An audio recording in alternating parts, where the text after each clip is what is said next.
Welcome to the 8th meeting of the 2026 session of the House Standing Committee on Veterans, Military Affairs, and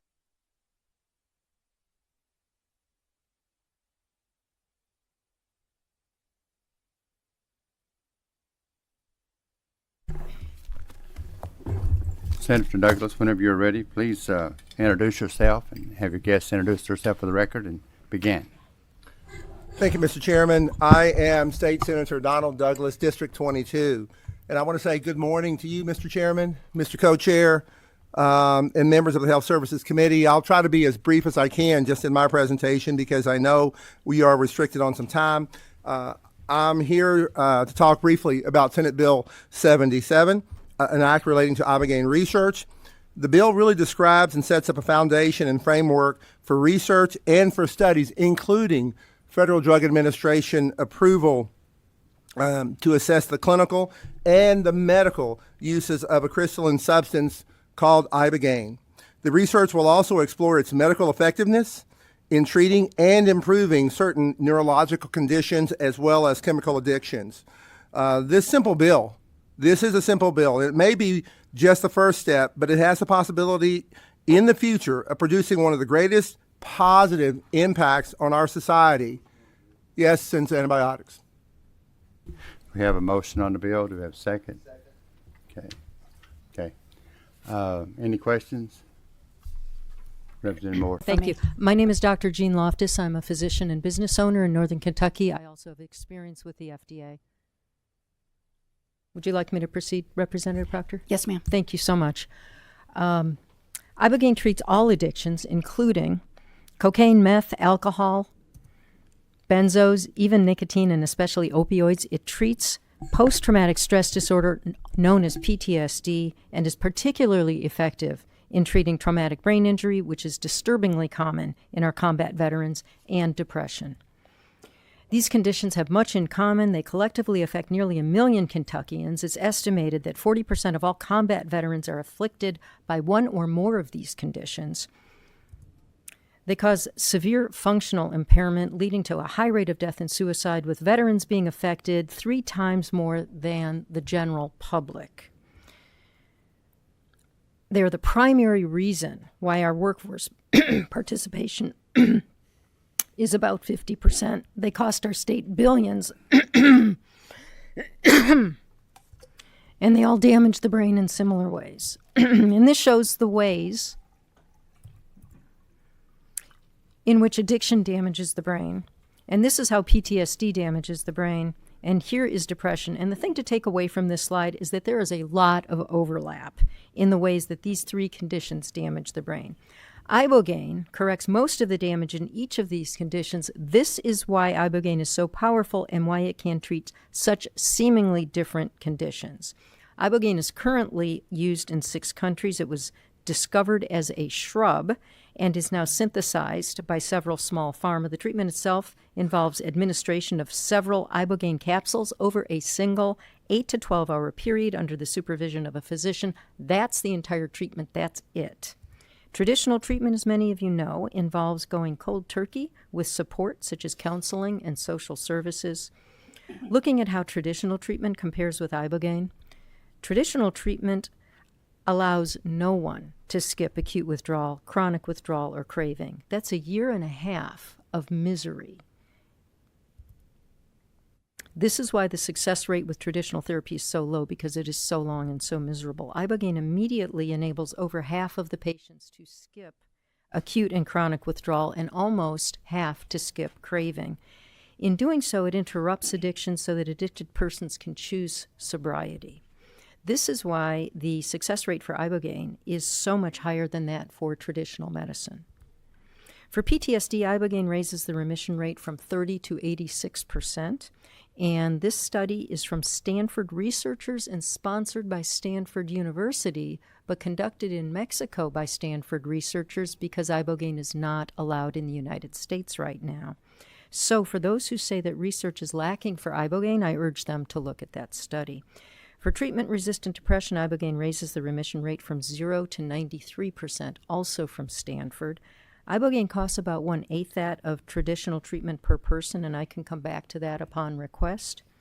Next, I'm going to review the model legislation so you can see how Kentucky fits into the whole picture. ALEC endorsed this model legislation. Texas, Mississippi, and West Virginia have all passed it within the past 9 months with nearly unanimous bipartisan support, and no state has voted this down. The entire goal of model legislation is to fund FDA approval for ibogaine. The estimated total cost for FDA approval is about $500 million. This is easily within the target range for the multi-state effort, but it will take multiple states. There will be a single drug developer due to the way that the FDA approves drugs. Each state will establish its own public-private partnership with a single drug developer, and they will match funds. Each state will keep monies in its own state to fund research. No state will tell any other state what to do, and once ibogaine is FDA approved, all states will share in the profits. Senate Bill 77 creates the framework upon which Kentucky may establish its own public-private partnership with the drug developer to fund research in Kentucky at our own institutions. Once the FDA approves ibogaine, Kentucky will share in the profits, making this revenue generating. Funding can be public, private, and grant dollars, but Senate Bill 77 does not mandate that funding. It simply creates the framework through which the public-private partnership can be established. Why should Kentucky be involved rather than sitting on the sidelines? If Kentucky does not pass Senate Bill 77, then Kentucky will be among the majority of states that stayed on the sidelines and were not prepared for the day that ibogaine is approved by the FDA. Kentucky will then take months to begin to offer treatments, and it will take years to gear up to offer the volume of treatments that will be required to heal the large number of afflicted Kentuckians who suffer from addiction, PTSD, and severe depression. This will cause Kentucky's opioid crisis to last much longer than if we had passed Senate Bill 77. There are a number of rumors circulating, and I will address the three most common. The rest are addressed on the back of the one-pager that you have. It's a hallucinogen just like LSD. In this case, ibogaine is being confused with LSD because both cause hallucinations. But there's a big difference. Because LSD causes hallucinations that people consider recreational, so it has a capacity for abuse. Ibogaine's hallucinations are challenging and often unpleasant, so it has no capacity for abuse. It's more helpful to think of ibogaine as being more like chemotherapy than like LSD. It can kill you, it can stop your heart. The truth is that any drug can kill you, including Tylenol or aspirin. The FDA will not expect ibogaine or any drug to be 100% safe because none are. Even so, ibogaine is 50 times safer than traditional therapy because the death rate associated with traditional therapy is about 10%.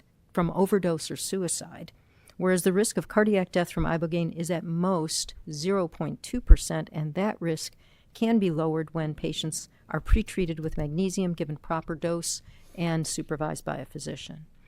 It makes people relive their trauma. In this case, ibogaine is being confused with MDMA because both can be used to treat PTSD, and MDMA does cause people to relive their trauma, but ibogaine does not. In fact, ibogaine does the opposite. It heals trauma.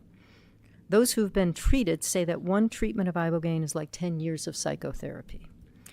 Everyone in this room knows how badly these conditions are affecting our veterans, our citizens, our communities, and our economy, and how inadequate and expensive our current treatments are. Ibogaine is safe, natural, non-addictive, effective, and cost-effective. Senate Bill 77 creates the framework to allow Kentucky to form a public-private partnership to ultimately achieve FDA approval for ibogaine.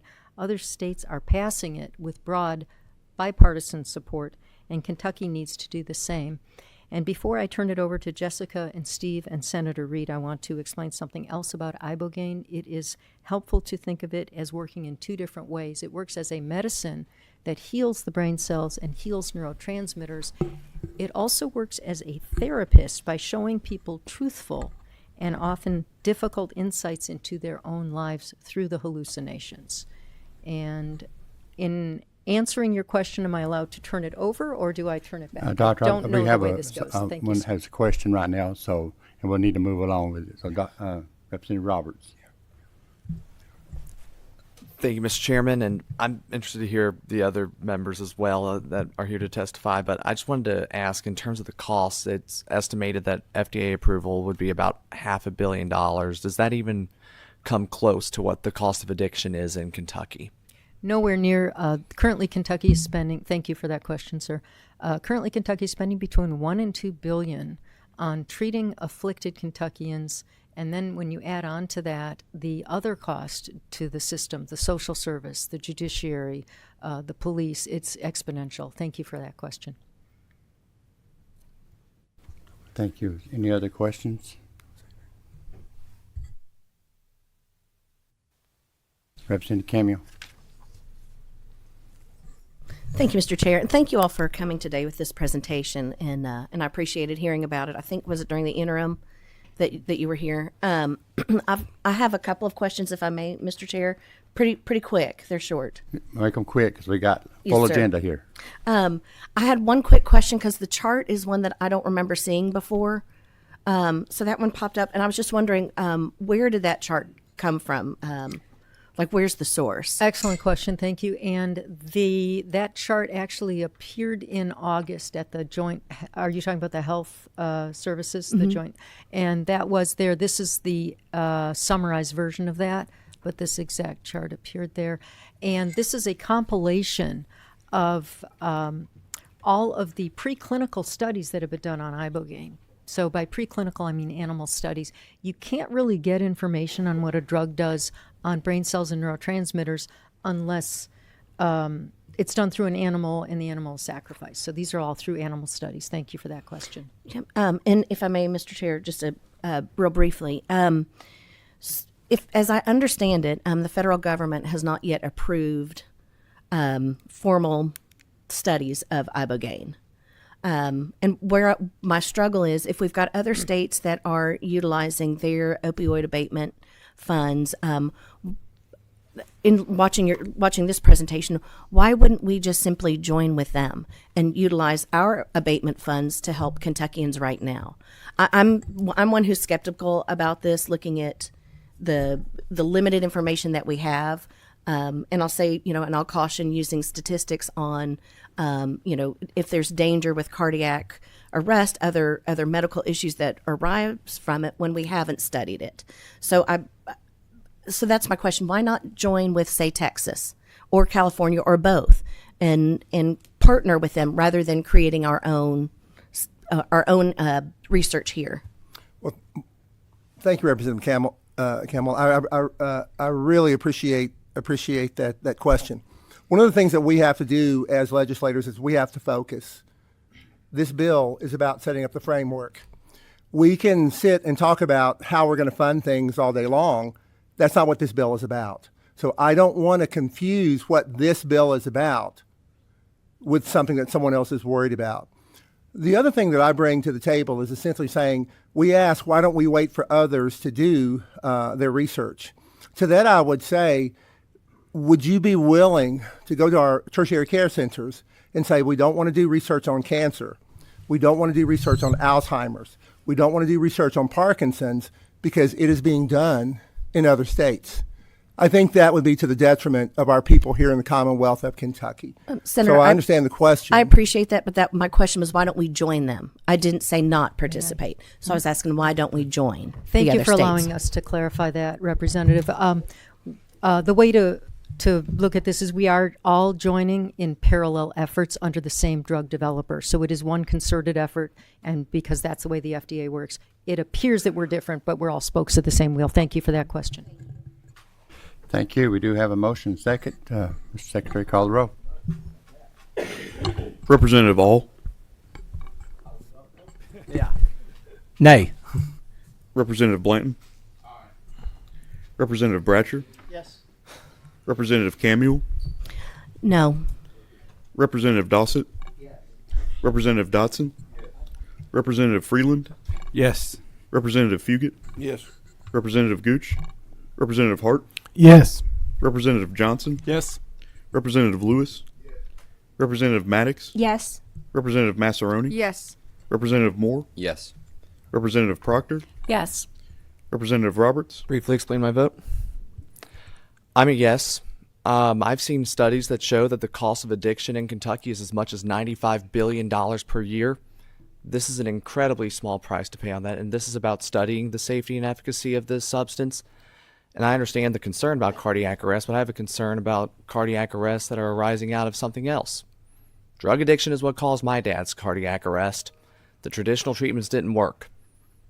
This is a new hope for people who are going through something that is devastating our communities in the Commonwealth, so I'm a yes. Representative Sharp. Representative Tackett Lafferty. Yes.